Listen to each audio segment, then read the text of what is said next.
तुम्ही प्रेग्नेंट आहात, चातुर्मास चालू झालाय, म्हणजे घरच्या मोठ्यांनी तुम्हाला नियमांची लिस्टच सोपवली असणार. हे उपास कर, नागपंचमीला हे करू नको बरं का, 7व्या महिन्यानंतर शंकराच्या देवळात जायचं नाही. पण तुम्हाला कधी प्रश्न पडलाय का की शास्त्रात नक्की याच्याबद्दल काय दिलंय, का हे फक्त आपल्या घरचेच नियम आहेत? आणि जर का मला धार्मिक दृष्ट्या चातुर्मास पाळायचा असेल तर मी माझी आणि माझ्या बाळाची कशी काळजी घ्यायची? तर हा व्हिडिओ शेवटपर्यंत नक्की बघत राहा, कारण व्हिडिओच्या शेवटी मी तुम्हाला 15 मिनिटाचं चातुर्मासात गर्भसंस्कार कसे करायचे याचं डेली रुटीन सांगणार आहे. आता चातुर्मास म्हणजे आपल्या धार्मिक परंपरेत जप, तप, सेवा, संयम, दान आणि सात्विकता आचरणात आणण्याचा काळ मानला जातो. या काळात श्रावण, भाद्रपद, अश्विन, कार्तिक हे महिने येतात आणि या महिन्यांमध्ये कितीतरी छान सुंदर सण आपले येतात. नागपंचमी म्हणू नका, श्रावणी सोमवार, मंगळागौर, गणपती, गौरी, ते आपलं नवरात्र, दसरा, दिवाळी हे सगळे सण येतात.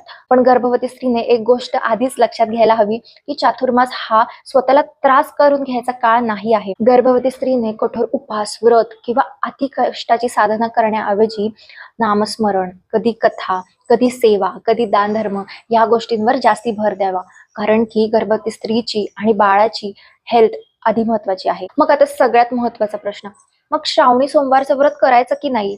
आणि जर का मी दरवर्षी करते पण यावर्षी केलं नाही तर मग माझं व्रत अपुरं राहील किंवा मध्येच मोडेल, असं काही आहे का? गर्भवती स्त्रीने निर्जला उपास किंवा एकदम कठोर व्रत करण्याऐवजी भक्तीला प्राधान्य द्यावं. समजा श्रावणी सोमवार आहे तर तुम्ही शंकराचं नामस्मरण देखील करू शकता, म्हणजे नामजप करू शकता, किंवा शंकराचं एखादं पुस्तक वाचू शकतात, कथा वाचू शकतात.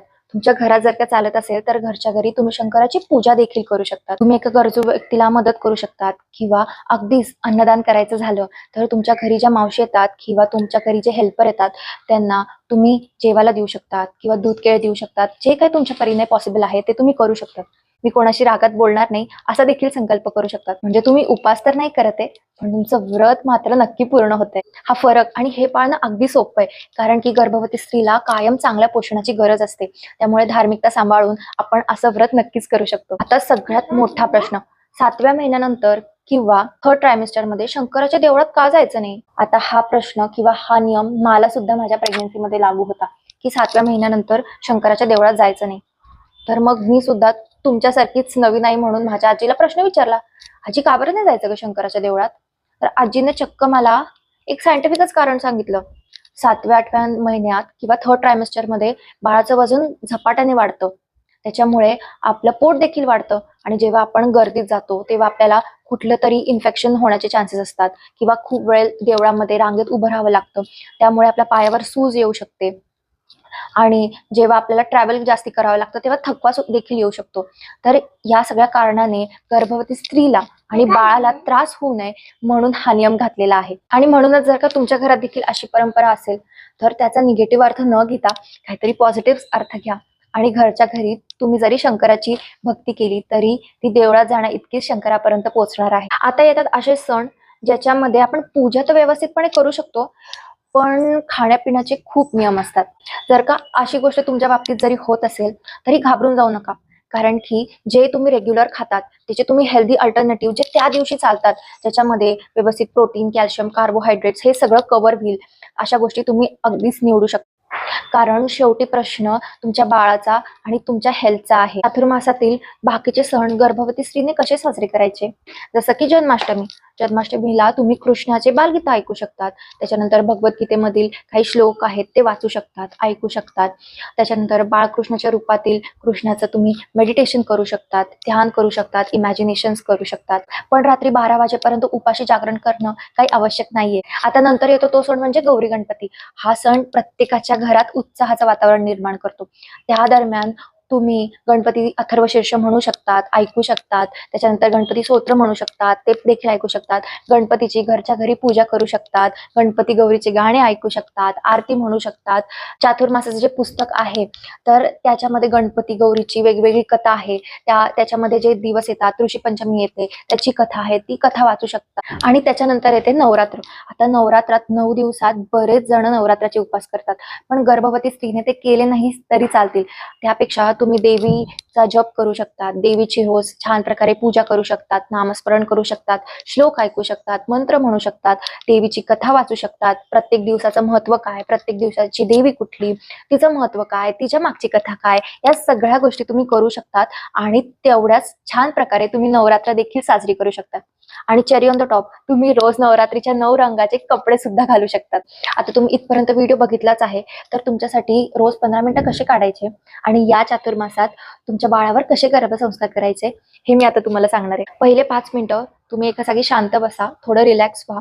त्याच्यानंतर 3 वेळेस डीप ब्रीथिंग करा. म्हणजे पूर्ण श्वास घ्यायचा, होल्ड करायचा 1 2 3 म्हणायचं मनात आणि त्याच्यानंतर तो सोडून द्यायचा. असं 3 वेळेस करायचं. त्याच्यानंतर तुम्ही कुठल्याही देवाचं, जो देव तुम्हाला आवडतो, ज्या देवाला तुम्ही मानतात त्या देवाचं नामस्मरण करायचं.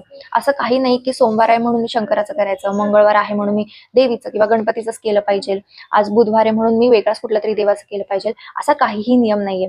तुम्हाला वाटलं तुम्ही स्वामी समर्थांचा जप करा, शंकराचा वाटलं शंकराचा करा, राधा, राम, कुठल्याही देवाचा जप तुम्ही करू शकता, पण तो मनोभावे आणि श्रद्धेने केला गेला पाहिजे. आता पुढचे 5 मिनिटं म्हणजे धार्मिक वाचन. आता हे तुम्ही सणांनुसार बदलू देखील शकतात. म्हणजे जसं गणपती गौरी असतील तर तुम्ही गणपती गौरीची कथा, त्या दरम्यान जे काही सण येतात, जे काही दिवस येतात त्या दिवसाची कथा, त्याच्यानंतर जेव्हा गोकुळाष्टमी येते तेव्हा कृष्णाची कथा, भगवद्गीता ज्यांना आवडत असेल, जे वाचत असतील त्यांनी नक्कीच भगवद्गीता वाचावी. आणि शेवटचे 5 मिनिटं जे माझे आणि तुमचे सगळ्यात आवडीचे म्हणजे बाळाशी संवाद साधायचा.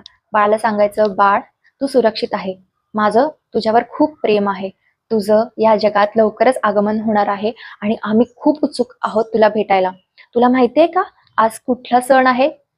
आज आपल्या घरात गणपती बाप्पा आलेत. गणपती बाप्पाला मोदक खूप आवडतात. आज आपण गणपती स्तोत्र म्हणणार आहोत.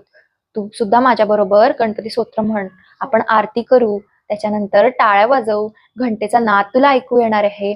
असे सगळे गोष्टी तुम्ही बाळाला सांगू शकतात आणि तुम्हाला ती गोष्ट बिलीव्ह होणार नाही, पण ही गोष्ट बाळापर्यंत खरोखर पोचते आणि जेव्हा नंतर बाळ जन्माला आल्यावर तीच फेज रिपीट होते तेव्हा बाळ त्या गोष्टींना रिस्पॉन्ड देखील करतं. तर मला असं वाटतं चातुर्मासात कुठल्याही गर्भवती स्त्रीने देवापासून दूर जायचं नसतं, पण जी काही श्रद्धा असेल, जी काही तुमची भक्ती असेल, पूजा असेल, ती तुम्ही घरातल्या घरात मनोभावे केली तरी ती देवापर्यंत पोचते. काही गोष्टी आपल्या सेफ्टीसाठी, आपल्या काळजीसाठी नेमलेल्या असतात. प्रत्येक घरात काही ना काहीतरी रूढी परंपरा चालतच आलेल्या असतात, पण ते पाळल्यामुळे तुमचं इतके वर्षाचं व्रत तुटणार आहे किंवा मी हे यावर्षी केलं नाही म्हणून याचे निगेटिव्ह परिणाम होतील, माझ्या बाळावर निगेटिव्ह परिणाम होतील, माझ्यावर होतील, असं काहीही नाही. उलट हा जो चातुर्मास आहे किंवा श्रावण महिना असू दे, कुठलाही महिना असू दे, हा इतका पवित्र महिना आहे. या दरम्यान जे काही सण समारंभ येतात, जे काही कार्य येतात ते एन्जॉय करू शकतात, त्याचे गर्भसंस्कार बाळावर करू शकतात. या सगळ्या गोष्टींना एक अपॉर्च्युनिटी म्हणून बघा. तुम्हाला हा व्हिडिओ कसा वाटला मला कॉमेंटमध्ये नक्की सांगा आणि तुमच्या घरी कुठल्या रूढी परंपरा आहेत ज्या तुम्ही पाळता आहेत हे देखील मला कॉमेंटमध्ये सांगा आणि अजून काही गोष्टी तुम्हाला सुचवायच्या असतील ते देखील सांगा. व्हिडिओ आवडला असेल तर लाईक करा आणि अजून चॅनलला जर का सबस्क्राईब केलं नसेल तर नक्की करा.